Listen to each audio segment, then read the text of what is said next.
partners at UL. I want to thank you all for being here this morning. This is an exciting and challenging time for our state. It's an election year. It's the dawn, I should say the eve of a legislative session that presents unprecedented challenges. It's a time to come together in partnership and vision, to take stock of where we are and to look ahead, to create a bright and prosperous future for our state. Again, I want to thank many board members, investors, members of One Acadiana for being here. I want to thank so many folks from the Rachel Cajun family for being here, Dr. Savoie, Dr. Henderson, many others, and certainly my partner in this, Dr. Pearson Cross. So I want to thank the members of the press for being here and everybody else. It should be a great discussion. I'm going to turn the mic over to Pearson for a moment to introduce our panel, but I do want to give a special thanks to the Picard Center for opening this beautiful facility to us. Thank you, and thanks for coming. We have a distinguished legislative panel today. We have over the far end of the table there Representative Terry Landry, representing District 96, Iberia, Lafayette, and St. Martin. Sitting next to him is Representative Stuart Bishop from District 43, Southeast Lafayette. Sitting next to him is Stephen Ortego from District 39, representing Lafayette, St. Landry parishes.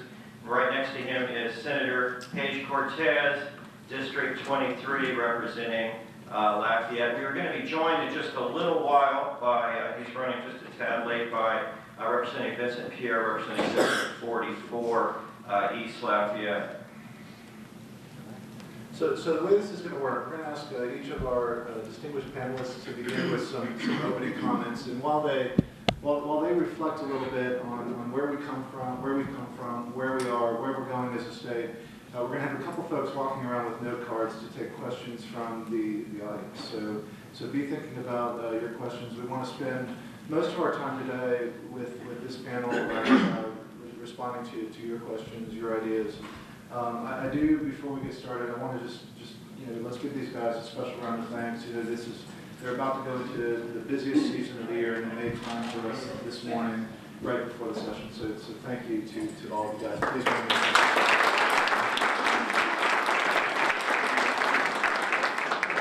I do want to point out, Senator Cortez made a real special effort to be here. He said, "Hey, I've got something I need to be at 9:30," so he may need to duck out a little bit early. So I'm going to ask Senator Cortez to kind of kick us off as we go through opening remarks. We're going to try to keep this to about 4 minutes each. And basically, what we'd like you to do is kind of reflect on where we've come from, where we're going. During the last 7 years under Governor Jindal's administration, what have we accomplished, and also what are the challenges that remain as we look ahead?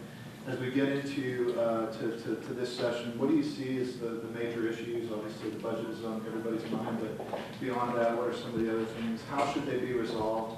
How do we maintain our momentum as a region in terms of our competitive business environment, strong growth in Acadiana? And as we look ahead, what are the issues that you think we should focus on as a state for the next 4 years and beyond? So as these gentlemen answer those questions, please keep in mind what you'd like to talk about during the rest of the conversation. We've got Anita and Jackson going around with raise your hands, folks.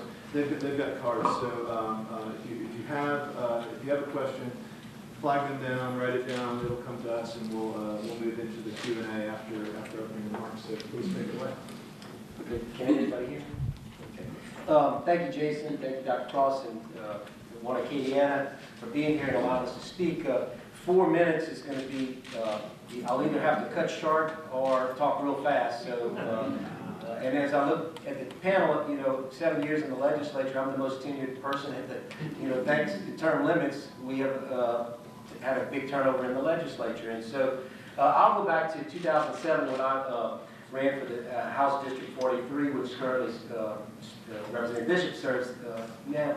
The biggest issues back in 2007, clear that it was roads in South Lafayette Parish was probably number one, and ethics was a big issue. And so to kind of go back and revisit what took place, we started the 07 or the 08 first special session with an ethics session. So some of the things that came out of that ethics session were, financial Financial disclosure of elected officials was number one. I think lobbyist restrictions on lobbying meals and reporting requirements for lobbyists.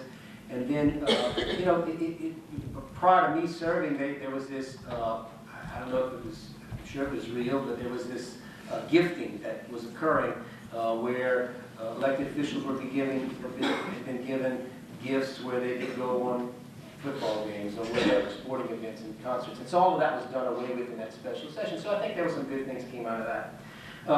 But as far as the transportation issues and the roads projects, you know, that was my number one priority when I went there, was that we needed, the boom cities of Broussard and Youngsville were really growing rapidly. So when I think of Chemin-Metairie Parkway was just commencing, it's completed. Highway 92 realignment is now completed all the way from Highway 92 realignment, all the way from Highway 90 to 167 in Maurice. And we're going to get an overlay done, a little over $3 million overlay done between Vero School Road and Milton, through the Milton area this year. We had surplus years in 08 and 09 where we were able to get some dollars. We would be able to pay down some of the unfunded accrued liability. We would fix deferred maintenance at the university, and some of the roads that over $100 million has come out of a lot of that with regards to Highway 90 South. We 6-laned it from Pinhook all the way through Broussard. Now we've extended the 6 lanes to the Ambassador Caffrey connector. Overlaying 733, which is the E. Broussard Road, and putting 3 lanes there. Colley Saloon, that's $15 million from Ambassador Caffrey to E. Broussard. Vero School Road to Vincent Road. You know, all of these road projects were funded and are still sitting there. You know, the latest, last few years, we've been able to get money for the Horse Farm. We've been able to get money for the Apollo Road, the Apollo Road extension. So a lot of capital outlay dollars came during those years. We recruited Bell Helicopters, see representative from Bell Helicopters here, you know, to the airport. We were able to put a $4 million pad out at the airport, Lafayette Regional, for another facility. Then we with all of the being flush with cash, and again, this is revisiting, we had some, we accelerated the phase out of some taxes that were started under the Blanco administration, and we also repealed the Stelly tax. So that put $600 million in taxpayers' pockets that they didn't have to pay. We then moved the state out of the charity hospital business and signed agreements with local hospitals. There was large surpluses. We dealt with almost $1 billion 2 years in a row during that time. And so when you take a snapshot of those days, the impact of putting money in the pockets of the taxpayers was going to spur the economy. And so this was the post-hurricane economic spur that was projected. So we talk about the present, you know, where are we at today? So this session, we tend to face a situation where we used a lot of ad hoc sources of money because that economic turnaround didn't happen as fast or as big as we all thought when we were facing, you know, $1 billion and $2 billion surpluses. So what we've done over the last 4 or 5 years is use these 3-year amnesty programs. We've sold some state properties. All of that, as opposed to doing one of 2 things. One, cutting drastically our services, or 2, raising taxes. So we had the choice. Do we raise taxes? Do we cut services? Or do we use these ad hoc things? That's what we've chosen to do as a legislature. So presently, we have a great opportunity. We have a great opportunity to reposition ourselves as a legislature with the governor in his last year of his 2nd term to say these are our priorities. You know, this is what the legislature is going to put a stamp on as the priorities. I'll kind of fast forward into the future because I know I'm going a little over here, but what does the future hold? The future holds very likely, because of these last 5 years and because we went through this surplus and we've had this, budget reform. I think budget reform will start this year. I think there'll be some headway made, but I think we really need a real budget reform, and that's going to require a couple of things. One is to revisit every statutory dedication, every constitutional dedication. And if we can revisit those, then you have more budget flexibility. The second part of that is every tax credit or tax refund or rebate, there were some of them that were put in place in the early 1900s. Why shouldn't we revisit all of those and say, are you creating jobs today? And if so, let's expand it. If you're not, then we need to reduce them on the field. So I think we need to revisit a lot of things, and I think it's going to take, frankly, a new administration. I think you're going to hear in the campaign trail amongst all of the gubernatorial candidates that that's going to be probably what they're going to address, because speaking from the higher ed and healthcare perspective, they want a more sustainable, predictable source of revenue. And the only way you can do that is create more flexibility to be able to give them that. So I think that's sort of the quickest recap I can do. Thank you. Thank you. Thank you. You want me to answer all three or just pass and come back to the other? However, okay, so I'll just, I guess the last 3.5 years I've learned a lot in the legislature. People ask me about the learning curve. It's kind of like a big circle. Just when you get to the point where you thought you knew it all, you learn more. And then one of the things I've learned a lot about is that in state government we pretty much do three things. We educate, we medicate, and we incarcerate. And I've also learned that if you're not medicating, you can't educate, and if you don't educate, you'll probably have to incarcerate. So I think we should be investing in our people on the front end rather than having to pay for it on the back end. And one of the things that I guess I've seen a lot in the last couple of years is, I remember my first day in the legislature, the day after we were sworn in. I was sitting in a meeting with the Department of Health and Hospitals, and the secretary and two former secretaries. And I remember I was sitting next to Senator Mills, and he passed me this paper, and it had a list of all of the cuts that were about to come to the Charity Hospital in Lafayette, to UMC right here. And I realized right then, looking at that paper of those services, that there were real people behind all of these services. And soon after, I got phone calls from people who had, for instance, someone in my district who had adopted 5 children who all had special needs that was very, very dependent on that hospital. Or the lady in Opelousas who was starting to go blind because she wasn't getting her proper treatment for diabetes. And the list goes on, guys. It really concerned me a whole lot. And I think that we finally have found a solution, at least with the local partner, although when we start talking about the future, I do have some concerns on it. My first full day in the session, the first session that I ever had, I literally got my feet wet, and we had a giant flood in the northern part of Lafayette Parish. I had to leave the legislative session and get on boats with wildlife and fisheries to help people cross from an island that had, including my legislative assistant, we had to get her off of the island. Since then, we talk about the past. We also have found funding to help relieve a lot of the flooding that you see in Karen Crow and southern St. Landry Parish. They had almost 1,000 homes that had flooded in that flood. And we've already created some giant detention. We've cleared out some of the coulees. I have a bill this year to help Bayou Vermilion District get into Bayou Karen Crow and Bayou Fusilier to help relieve it of some of the trash and debris that's blocking. But those are, I guess, the two things that stand out from the very beginning. As far as the last 7 years, I'm very disappointed in the administration. I know a lot of you probably know I'm one of their biggest critics.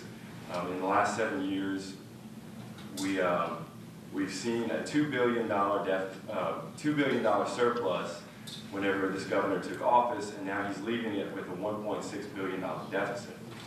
When he took office, our universities were funded, per pupil funding for our universities was at the Southern average. Now, I believe it's at 65% of the Southern average. In that same time period, we've over doubled the tax exemption budget from just over $3 billion to just under $8 billion. And in that same time period, we've doubled the tuition on our students.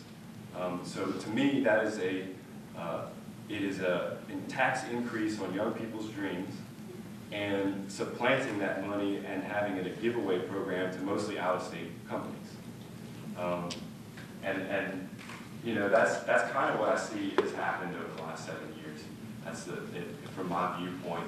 And I'll talk about the future and the present when we come back.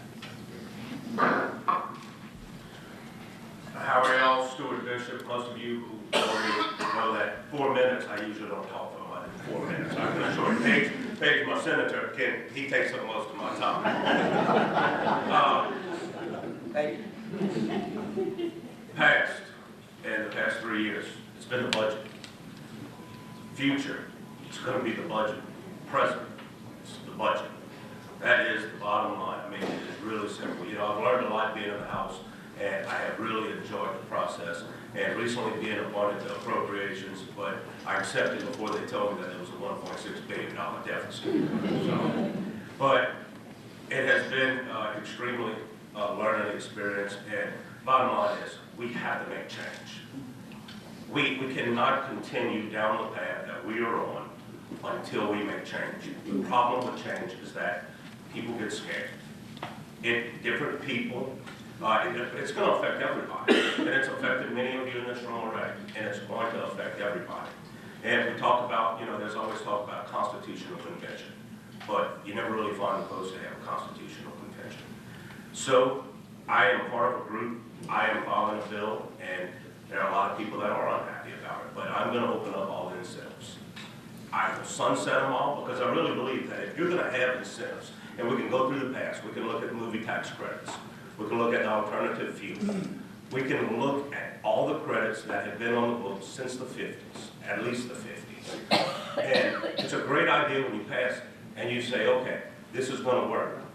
But nobody ever really goes back to see what it's costing the state. So I think by sunsetting these credits and having to come back and address it at the table, I think it's solid, sound government, and it's a great decision. You know, the current budget, I'm in business. The current budget is revenue neutral. That's an interesting term. Basically means you can raise something here, but you have to lower it somewhere else.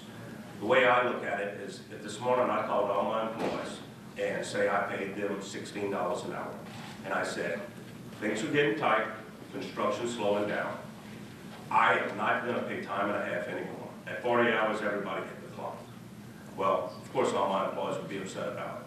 But then I call them back this afternoon and I say, but I'm going to give you an $8 an hour raise. What exactly have I accomplished? Absolutely nothing. So we have to find ways, and I am not saying it's through taxes, because there are going to be cuts, and those cuts are going to affect a lot of people. But we have to look at places where we can raise revenue, and we have to look at places where we can cut the fat. And it's time we do it. People have said all along, please, change the government. You know, this is the year that it's going to be home. There's no question about it. The boat, we've been patching the bottom of it, but this year, the boat is on the beach. So we can redo the floor, and we can fix it, so it doesn't continue to leak water for years to come in the future. So I really appreciate being here. I look forward to answering any questions. That was good and sweet. Good morning.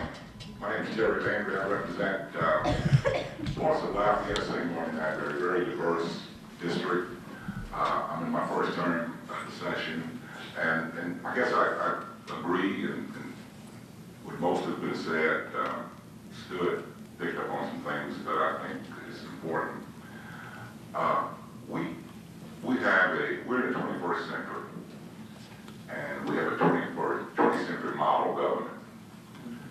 And we made the shift with the century. We had no choice. We're doing some things that when money was abundant, we could do things. We could be a lot of things to a lot of people. We give away almost $7 billion a year. I'm told $7 billion. And government has tried to be too much to too many people. And for me personally, I think the 4 pillars of state government should be healthcare, education, that's from K to college, should be public safety and infrastructure. And those things that we have beyond that in the middle, when money is plentiful, we can help those. But we're trying to be too many things to too many people. And too many entities are protected by the Constitution. Not because when they were passing those protections, it was to ensure that the legislature does not squander them. But the hands of the legislature are tied in many instances. This administration, I think people recognize that this has been an experiment that's been a terrible failure. And I think the governor is a very, very intelligent man, but his agenda is not Louisiana. It's a first national ambition. And I'll debate anybody on that one. The transparency laws that the senator spoke about earlier, there was transparency for everyone but the governor's office. Every agency has had to take cuts. I talked to the lady at Bell Helicopters. We have two $6 million helicopters that the governor flies around in that cannot fly a police mission. It belongs to state police to come out of that budget. There's been no cuts there. Our Department of Correction has no cuts. Has no cuts because we have the highest incarceration rate in the world. The private jails got a guarantee of 90% occupancy. They have no cuts because we have the most violent sector of the country with no talk of rehabilitation, no talk about addressing poverty, no talk about how we solve the problem rather than profit. Now, I think there are areas that there should be some collaboration. I think there's some things that the private industry can do a lot better than state employees in terms of dollars and saving of dollars. But public safety isn't one of them. And I ask everyone here to think and just remove the governor. Are we better off than we were 8 years ago? I think not. We've bastardized public education and teachers. I've not heard one educator say, I don't want change, I don't want accountability. Just give us the resources and give us the tools and let us be at the table. It's really crazy. And it's going to take an Herculean effort for all of us, beyond partisanship, to roll our sleeves up and do what's best for Louisiana. The cuts across the board. What is wrong with not a repealing, not a killing, just a suspension of some of the tax credit, 10%. For 2 years will get us out of the mess we're in. The special interests is their fighters. In the 70s, when I was working around the Capitol as a little trooper doing security, and President saw why, the common thing was there should be a big Texaco store because the oil companies own the Capitol. Why would we give Exxon, one of the most profitable countries in the world, a tax break? Why would we do that and continue with no measurement of the impact it's had on the economy? There's the biggest boom in the country going on in Lake Charles. We don't have the workforce ready to meet that challenge. 30,000 temporary jobs. We're building man camps to bring people from out the state. I suggest we're not in better shape than we were 8 years ago because there was several $1 billion surplus. Our transportation, the senator touched on our transportation. We 12 billion people. That's what the B. $12 billion deficit. 12 billion. That's not a can that we can kick down the road. It's a 55-gallon drum loaded with nitroglycerin. Because it's going to blow up in our face. So the problems are a lot more enormous than we think it is. But we have, as legislators, the governors in this state have too much power. Too much power. The senator talked about capital outlay. That's where you hold your head, your feet to the fire. Because if you vote against this initiative, it takes your little capital outlay money. I haven't gotten anything out of capital outlay, so it doesn't bother me at all. Thank you. And we've been joined by Representative Vincent here. So if you get a chance to have a go at these same issues during the last 7 years, where have we been? What have we accomplished? Where are we right now in terms of the major issues? And lastly, what are we looking for to focus on as we advance into the future? Thank you, and sorry for my tardiness dealing with constituent issues, but I'm Vincent Pierre. I currently serve as the member of the Commerce Committee, Insurance Committee, along with Labor. And we are, as my colleagues have probably covered, you do know that we're $1.6 billion shortfall. And I think if we look at the past, it's been kick the can, kick the can, kick the can. And that's exactly what we've done. But, you know, one of the things that I can tell you is that currently, I think the governor wants this state to be sick and stupid, dealing with health care. That is, we're trying to solve health care issues. We're constantly dealing with trying to resolve educational issues. We had opportunities that we did not address as it relates to health care, and now we're in this hole that we're in. You know, we have 200,000 uninsured people in the state of Louisiana, and we had many opportunities to try to resolve it, and it didn't happen. So I can honestly tell you that a lot of our colleagues and a lot of the representatives in various areas have tried to address the Affordable Care Act. It continues to be an issue, and I'm going to continue to try to work that we can at least address the people that are uninsured in our communities. But, you know, we've got work to do, and, you know, a lot of, I guess my colleagues have kind of touched on the educational issues. You know, I see Dr. Savoy sitting here. You know, we're looking at possibly, you know, some problems with our educational system. One of the things that I heard was that, you know, we want to try to increase fees. Well, the people that I represent will have a difficult time trying to pay for parking tickets, parking issues, and trying to increase in food and increase in things that results in fees. So I'm going to have to, you know, really consider those kinds of things when we look at it. But, you know, before I got here, you know, I had individuals that deals with mental health issues. We're closing mental health facilities. We've had so many problems that we need to begin to at least talk about and address it. Someone told me, he said, Vincent, this is not going to happen. The governor's here for 6 months. You guys are going to go into special session.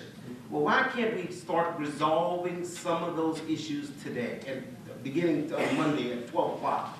Why do we have to continue to kick the can down the road?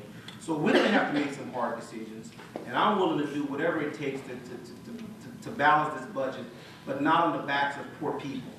We need to balance the budget to ensure that everyone gets their take on these cuts and whatever we need to do. But I'm here to listen to you all. If there's any questions or concern, that's what we're here for. And again, thank you all for inviting me. So I know there's questions coming our way as we get started with the Q&A and thinking about the budget. What's ahead? There's at least 3 drivers of our budget challenges. One is that we've seen significant spending increases in some areas over the last several years, which some would describe as uncontrolled and unsustainable, including growth in public pensions. Secondly, we've seen significant growth in exemptions, both to individuals and to businesses. And thirdly, we have budget constraints where we've got lockboxes, we've got dedicated funding that reduces the flexibility you have in addressing budget challenges, particularly when things get tight. So, you know, as you think about those 3 factors: spending increases, growth in tax exemptions, and budget constraints that limit your flexibility to put money where you really like it. You know, how would you prioritize those things in terms of what needs to be addressed in order to have a total solution? What is the biggest problem? What are the things that would represent, you know, a solution to our budget challenges going forward? And I'll turn that over to whoever wants to say it. Well, I'll take it since I'm short on time, but I'd love to stay here. And someone mentioned earlier we could be here for 2 days discussing all these issues. I'll take on pensions first, Jason, and talk about that. Increase in pensions.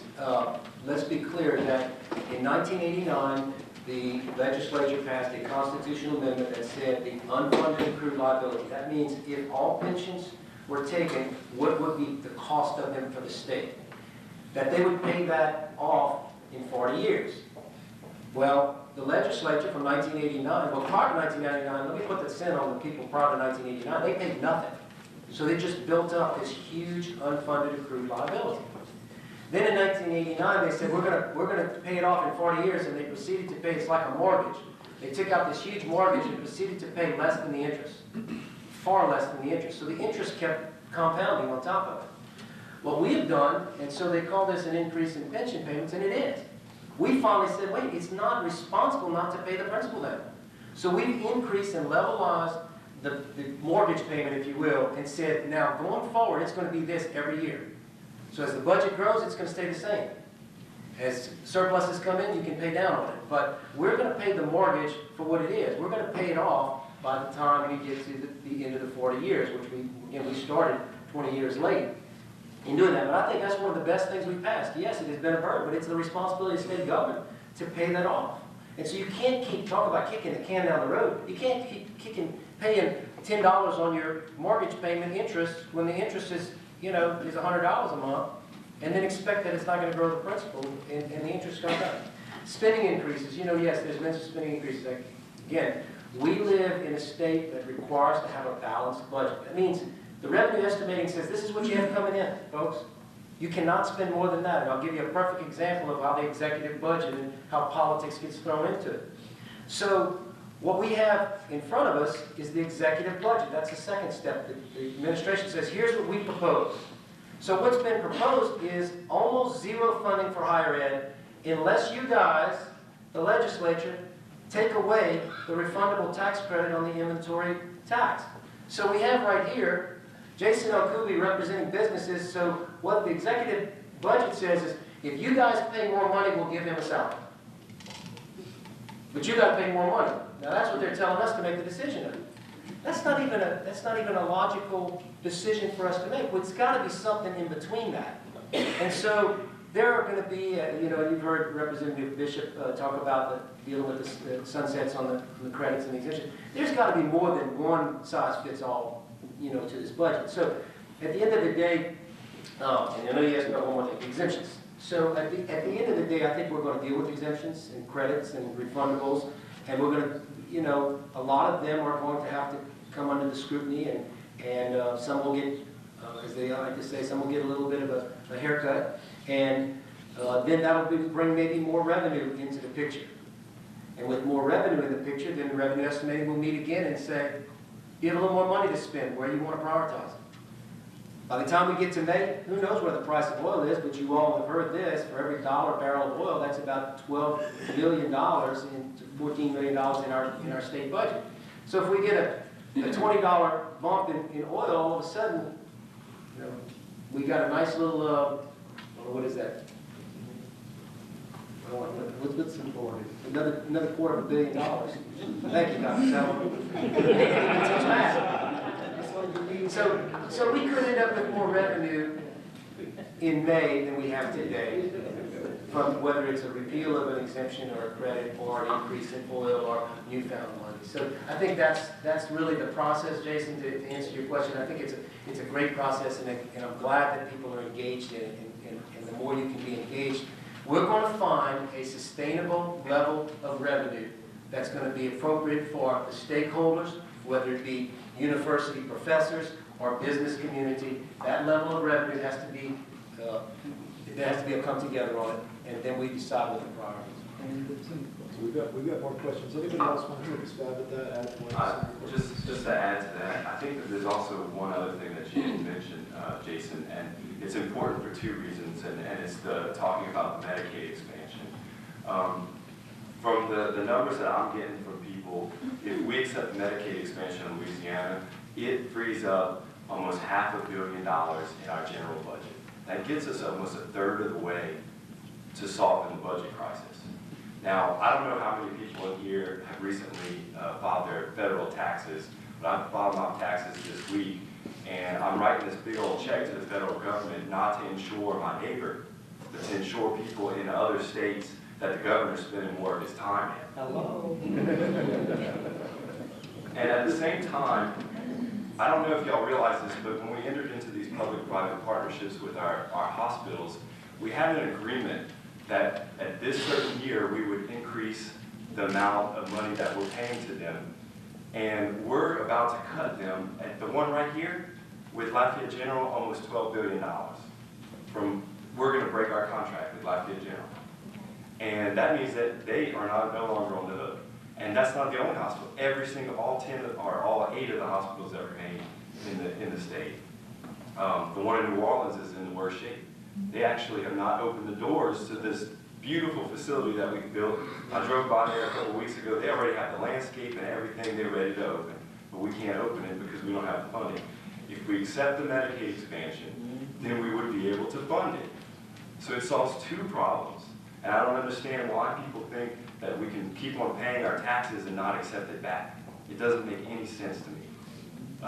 And so I'm hoping that we can revisit that, and I predict that most of the Democrats in the legislature are not going to come to the table and talk about solving a budget crisis until we say, look, there's 1/3 of this budget crisis can be solved very easily without hurting people, and we should start talking about that and put that on the table. And I think that that's going to be one of the things that's going to need to be put on the table to solve this budget crisis. I think that there's some great bills out there already that don't do things like I actually think, I agree with Senator Cortez that the thing that the administration has put up about rolling back the inventory tax is probably one of the worst ones to go after. I think it hurts business, it hurts small business, it hurts big business. But I think Senator Adley has a couple bills out there that start to close loopholes that these out-of-state special interest people are really taking advantage of us. It's unbelievable, some of the stuff that he's come up with. And I think we could solve the problem without cutting state government, but also without raising taxes. When you start to look at things like Medicaid expansion, but you also look at things like the tax exemption budgets and these loopholes. So that's my opinion on it. Anyone else on this particular issue before we move on? Okay, a couple of questions from the audience. We took I think we're going to group these 2. Thank you. Louisiana and especially Acadiana are becoming more tax averse over time. If you assume that you can't pass or raise taxes in the next 4 years, what would you recommend to make ends meet? And then this other question, which is kind of the same thing, perhaps we can tag it on. Please comment on the impact of tax credits, motion picture tax credits to our state, and how this session will bolster the ones, sunset them, or renew them, like the angel investment tax. So the first part, tax averse Acadiana, tax averse state, and then secondly, the question of motion picture tax credit. Well, let me take a little stab at it. I kind of look at things from kind of a basic perspective. There's some things that I just don't understand about the process, and I think it's intended that way. For almost 30 years, I used to be a ticket writing policeman. For the 12 years of my career, I was a part of the administration. And we used to deliver services, do all the things that an agency does. But prior to this session, all sessions every year, we used to rehearse how we were going to deal with the legislators. And B.J. Bell was the fire marshal in public safety, and he had been previous legislature. He said, Colonel, talk to them like they're in the 3rd grade, because they don't understand. And there's some truth to that. I tell people I can go to public safety today and before 12 o'clock cut $2 million out of their budget and not affect services. So we have a spending problem. We have a revenue problem. It's not just the revenues. The salaries in the state, if you look at the number of state employees, have gone down. But the salaries have gone up. When you see people in state government holding offices that make over $300,000 a year, make you say, When I started, it was $600 a month to be a state trooper. The Secretary of Economic Development makes a pretty good living. Has made a pretty good living. So, I mean, and our salaries are staying flat. So I think we have a combination of issues that we need to look at. Yeah, I think government needs to be a lean fighting machine. I really do. I think the time calls for that. And I think we spent, I forget how many millions we spent for this company from out of state to come in and tell us how to save money. Virginia just passed a big tax for their infrastructure. The first thing that the governor there did, he did a performance evaluation in the Department of Transportation to make sure that the practices that they were practicing were in the 21st century model. They found that there were over $50 million that were turned back to the federal government because of their practices. I suggest that we start looking at some of these large agencies like DHH, Department of Transportation. We're going to find some people in there that's been really retired in place. Been retired in place. So I think it's going to take a combination of a lot of things. Spending, revenue. I'm not for taxes. I'm not for new taxes. I want to say that. Because I think the people that pay the taxes are poor. And the same people who don't have health care are the same people who are paying the taxes in this state. And they have to decide whether they can pay their mortgage or their health care. They're the same people who have people incarcerated who have to pay an enormous amount of money to talk to their kids on the telephone. Or an enormous amount of money for their kids to put in the commissary. So we really need to do a real look at every agency, especially the larger agencies like DHH and DOTD. I'll address the movie tax credits. You can't give away the house to keep the farm. I'm not, Senator Morrell has several bills. I know Representative Stokes has several bills pertaining to the movie tax credits. And I'm not going to tell you that movie tax credits is absolutely terrible. I can't say that because it does. It creates jobs. It creates jobs. I get letters from constituents, emails from constituents that are involved with the movie business, and even right here in Lafayette, and don't want to see it go away. But at some point, it has to be capped. Now, what is that fine line number? Is it 50 million? Is it 100 million? We have to find that fine line number and exactly where we're going to address it. I'm not saying that we do away with it completely, by any means. But I think if we're going to give away taxpayer money, we need to see a return on our investment. And a lot of these credits, we're not seeing that return yet. So, appreciate it. I think I'd like to also touch on the movie theater. I think that the movie film industry, I think, is doing a wonderful job in the state of Louisiana. And I think that we have seen it right here in Lafayette. Movies that's been featured that has done great things for economic development, I think. And it also allows us to advertise and broadcast the state of Louisiana. And I think we need to continue to massage what we're doing with them because it's growing, and I think it's good for our state. So I'm going to have a hard time voting against the movie industry. But one of the things that I think that we need to do is take a look at is possibly cuts across the board. That way everybody gets a little piece. Everybody gets a little something cut, and no one is being hurt by these tax credit. So, I'm against anything that, as it relates to hurting the movie industry. I think the movie industry has done wonderful for our state, and I say it again and again.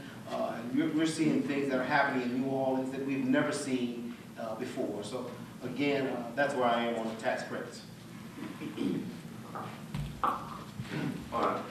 As far as the movie tax credit goes, the film industry, I think it's because it's something kind of sexy. I think we talk about it all the time because people need to watch it it's entertainment.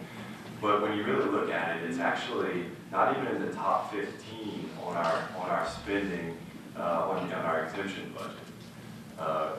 People don't realize that we have other exemptions that are costing us a lot more than the movie industry, but it's just so easy to talk about the movie industry. The other thing that I noticed that I have to explain a lot is how tax credits work.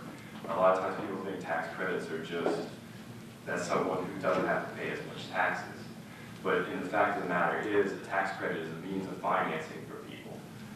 So if you're doing a movie or if you're drilling a horizontal well, you can go to the state of Louisiana, get this percentage of what you're about to spend as a tax credit and sell it on the market to someone who has a high tax liability as a way to finance a percentage of that project. Now, remember, the state is financing it, but the state doesn't own that percentage, the person who's doing the project. And I don't think it's necessarily a bad thing. I actually think that it's a great way to incentivize redevelopment or developing certain industries that we really want to focus on in Louisiana. And so I think people have to see it as public spending.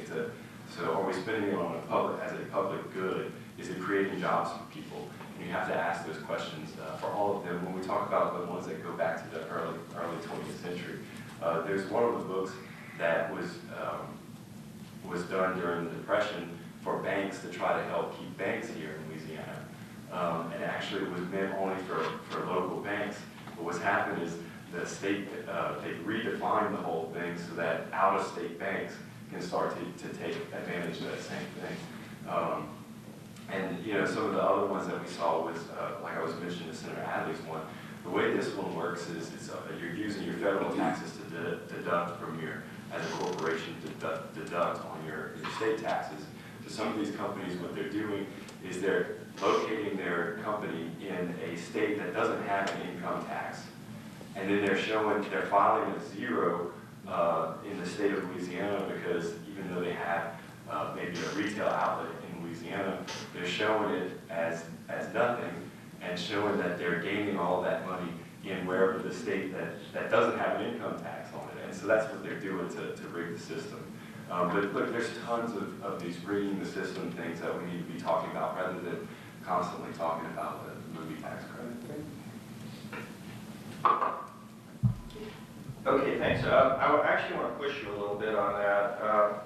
There's clearly a groundswell of opposition to the idea of changing non-refundable tax credits, refundable tax credits to non-refundable. I mean, the business community sees itself getting hit. Local governments are likely on the receiving end of that. So that's, as we've said, over $300 million of Bobby Jindal's executive budget proposal to balance the budget. So if that's off the table, where are you going to go? We're going to get some big dollars. Which of these exemptions, and we know we're at a $7 billion exemption budget, which, by the way, for the audience, you can go and find that and see actually where we're currently spending $7 billion that's not being collected by the state, frankly. So where are we going to go to get this money to avoid these sweeping cuts to health care, the sweeping cuts to higher education? I mean, what kind of concrete proposals do you think? Where's the opportunity here? I think that bill I was talking about earlier, with closing that loophole, gets you a third of the way there. I think the Medicaid expansion gets you another third of the way there. I don't know where we would find the other third, but there's a lot of other, I mean, there really is, there's a lot of other loopholes out there that we need to be closing, that out-of-state special interests are taking advantage of our taxpayer money. And we need to put a stop to it and say, no, we need to be, this is our taxpayer money, and we need to be funding things that we value. And I think people in Louisiana value investments in its people, whether it's higher education or health care or even K through 12 education, which hasn't seen necessarily a cut per pupil, but hasn't been adjusted for inflation in I think 6 years now. And we had 1 year where, 2 years ago, where we kind of forced it on it, but then it never happened again. But yeah, I mean, I think that gets you 2/3 of the way there. Dr. Cross, I'll address it, and I just realized I am the only Republican sitting up here right now. I do believe that you have to look at all of them. And like I said earlier, it's going to affect everybody that's involved. Business will be a concern. Oil and gas will be concerned. The movie tax credits will be concerned. We have to find a way to make everybody realize that we've got to all give a little to get along. I'm going to address the Medicaid expansion because we talk about kicking the can down the road. And we say that if we accept the Medicaid expansion, that we have a third of our budget covered for this year.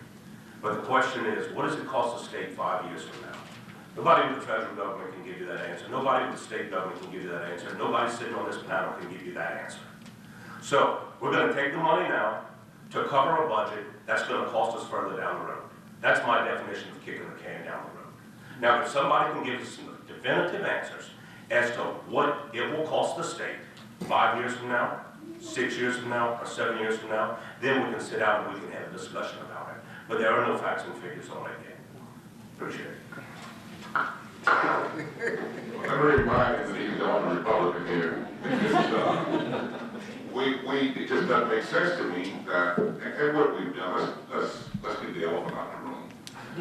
With the Medicaid expansion, it's a federal issue, it's an Obama issue. That's the same thing with Common Core. All this stuff is partisan nonsense, and the people are suffering because of it.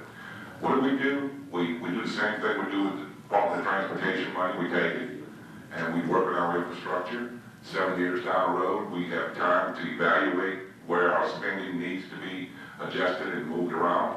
I just think it just doesn't make sense to not get a return on your taxpayers' money. It just doesn't make sense to me. And look, the face of poverty has no color. We're in a heavy hospitality industry. Most of the people in these hotels and motels and cooks, people work hard as you and I ever worked. Can't afford health care. And they work. They're not people sitting home looking for a handout. But they're trying to send their kids to school, they're trying to pay rent or mortgages, buy car insurance. I mean, why are people working every day without health insurance? I think that there's a misnomer that is, the poor people have Medicaid. They're already taken care of. It's those people that work every single day. And I hear the stories. I can't afford to buy health insurance for my children. So we have to stop listening to the rhetoric, the national rhetoric, because a lot of it is just that. It's rhetoric from Alec, who has an agenda nationally to privatize everything. And when you look at the players, and Alec is the largest correctional facilities in the country, who wants to destroy public education at the hands of public educators, who are putting college education out of the reach of working people. And is that the agenda that we're going to follow? All we're going to do is best for Louisiana. Thank you, Brother Stewart.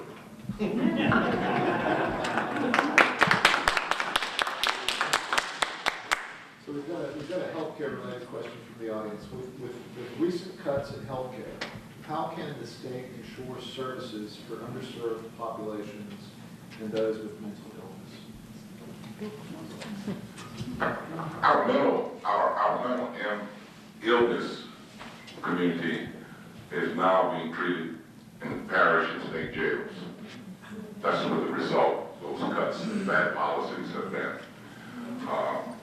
All the police shootings, I would suspect most of those people have some type of mental illness, and there's been no treatment. So how do we address it?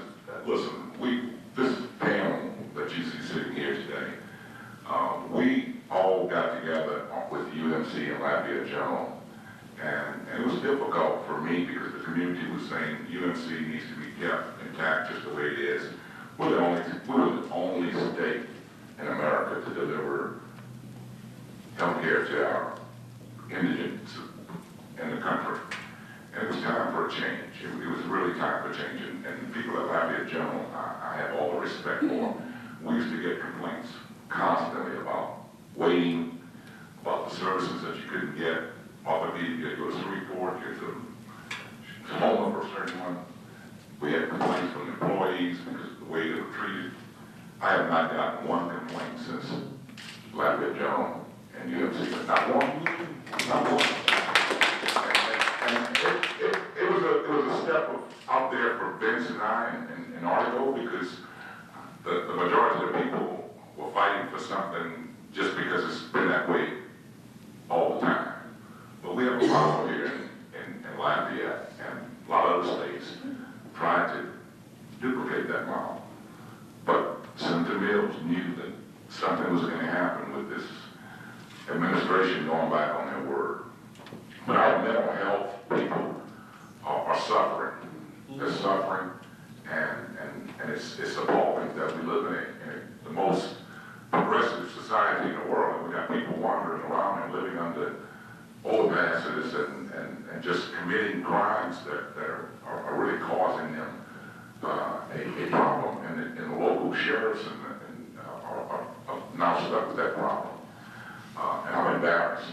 I'm embarrassed to be a part of the legislature when it comes to the way we treat our senior citizens and our veterans and our mental health people. I'm really embarrassed. I'm embarrassed the way we treat our children. And so we have to address the mental health problem a lot quicker than most people will admit. Stuart?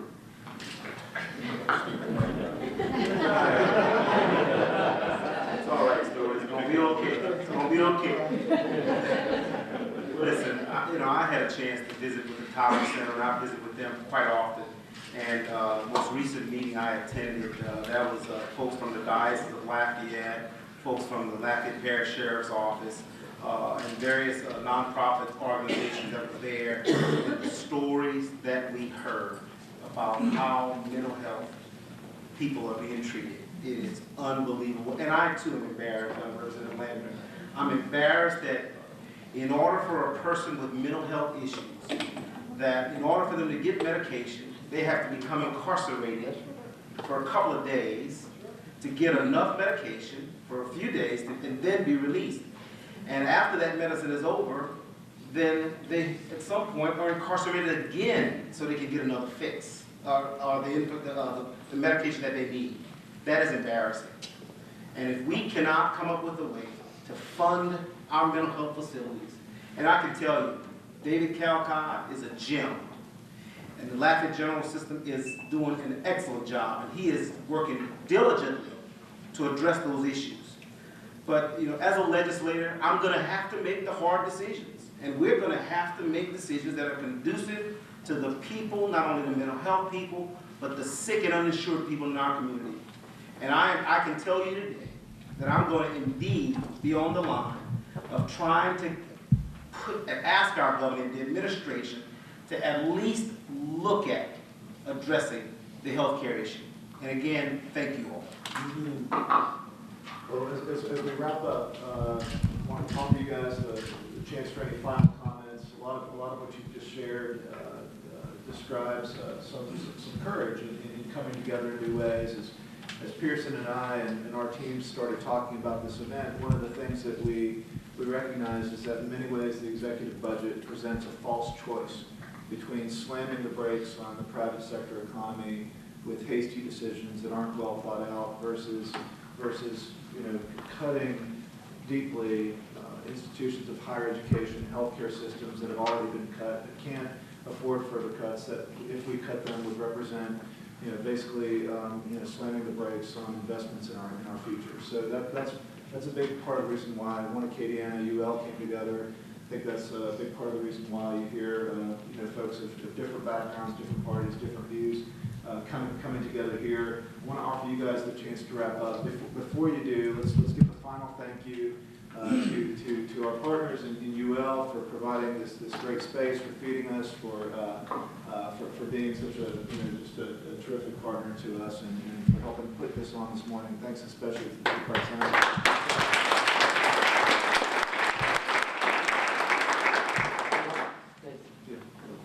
You're talking about finding money for the budget. What's the balance on the tobacco settlement? I don't know the answer to that. So the question is, what's the balance on the tobacco settlement? Somebody tried to hit that in your closing remarks. I want to give one more thank you to Mello Joy for giving us the caffeine this morning. Thanks to all of you. Thanks especially to you guys. Give them after we go.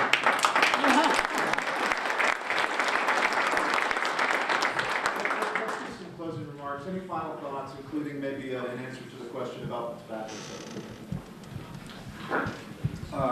What I'd like to do is let you all know that beginning on Monday, we will be broadcasting live. You guys can actually see what's going on in the legislature. And I ask that you guys tune in to the decisions that we're going to be making. And don't hesitate to call your local representatives if there's something that you believe that we should address and we should look at. Every day it's going to be, all the committee meetings is going to be online. You can look at the votes and how we're voting and what the decisions that we're making. And I can tell you, I'm open. Pick up the phone if you have a concern. I'll be there to listen to you. It's going to be a tough 65 days. We're going to be making some tough decisions. But we've got to address the needs of our state. We've got to address the uninsured. We've got to address our educational issues that we're dealing with. Common Core is going to take up a large part of the session. You're going to see it. You're going to see a lot of the things as it relates to budget cuts, as it relates to trying to figure out ways to get the money. So please don't hesitate to call us. And again, thank you all for inviting me to come.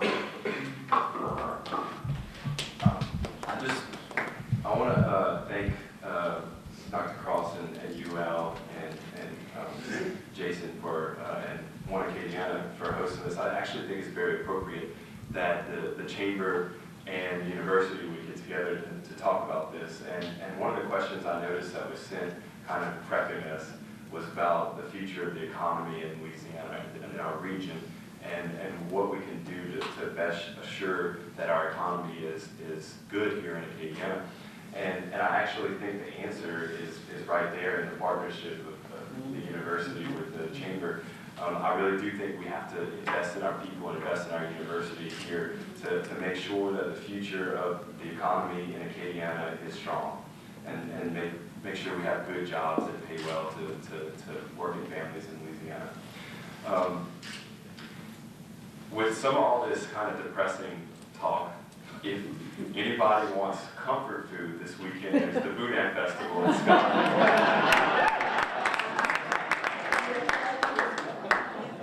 I will be there this evening. They may have me presenting the Boudin Queen. But the Boudin Capital of the World, which was a hard-fought title. But, I tell people it's part of the economy. We have like 89 people in Scott that are direct employed because of Boudin. It's like a $6 million industry, 1.6 million pounds of Boudin a year produced in the city. And that's a lot of rice, by the way. Rice farmers. So it's a big to our economy in Scott. But the mayor said the other day that without Boudin and Scott, we'd be like any other exit on I-10 with just a Chevron, a McDonald's, and a Burger King. So hopefully I'll see y'all out at the festival. I know there's some people here who are from Scott. I saw y'all on this. But anyway, thank y'all so much for hosting this. Hopefully we can get back to basics and start doing more of what we're doing right in the legislature for you. So be praying for us. It's going to be a tough time. Thank you. Well, to close up, I want to thank you all for being here today, and it was an honor to visit with all of you, and I'll be around for more questions. I'm sure we all will. One thing I do want to point out is, even though I may be I joked about it earlier that I'm not a Republican here, a nod to my colleagues is that these are some of my dear friends. We talk, we try to figure out, we may not always agree philosophically or politically, but we talk because we know that the Acadiana delegation and Vince does a great job of making sure that we all stay on the same page of what we need to accomplish for Acadiana. And to them, I thank y'all for that, for always working. But bipartisan, I do agree with that. The bottom line is, we got to open up the books. And it's not going to be easy decisions. We're going to open up the books. We're going to figure out a way to make this happen. Because we have to come out with a balanced budget. Otherwise, you go back to a special session. And I don't think the taxpayers want to see the legislature going back into a special session. The next 2 months will be tough. It'll get bloody. It'll be fun. There'll be times it won't be fun. But there are a lot of great ideas out there. We just have to make sure that the decisions we make are not just to get us to January, or not to get us to June 1st, or not to get us to the next fiscal year. It's the decisions that we have to make to protect healthcare, and I agree with these guys on healthcare, that we have to take care of. The mental illness, all of it. We have to take care of it. And we have to protect education, higher education. And it hasn't always been done in the past, so we have to open up the books and make decisions that are going to affect my children, your children, our grandchildren. Thank you so much. Thank you. Again, I want to remind Representative Bishop that he is in the minority here. Kodak moments.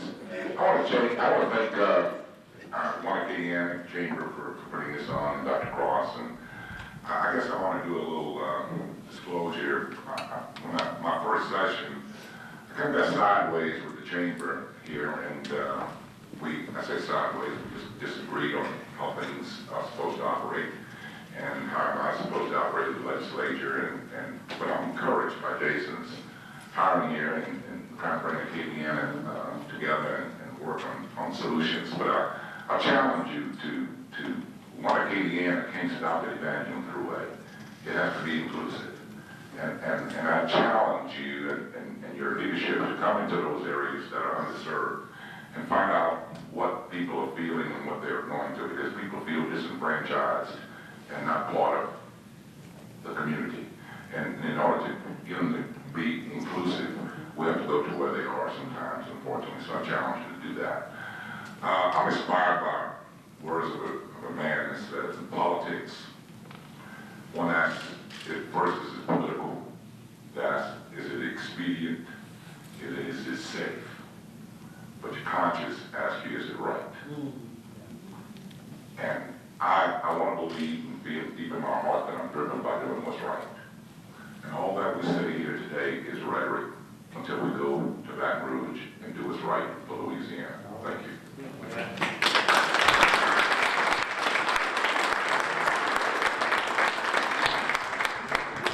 Okay, thank you. Thanks for coming. That concludes. Thank our legislators. They may hang around just for a minute.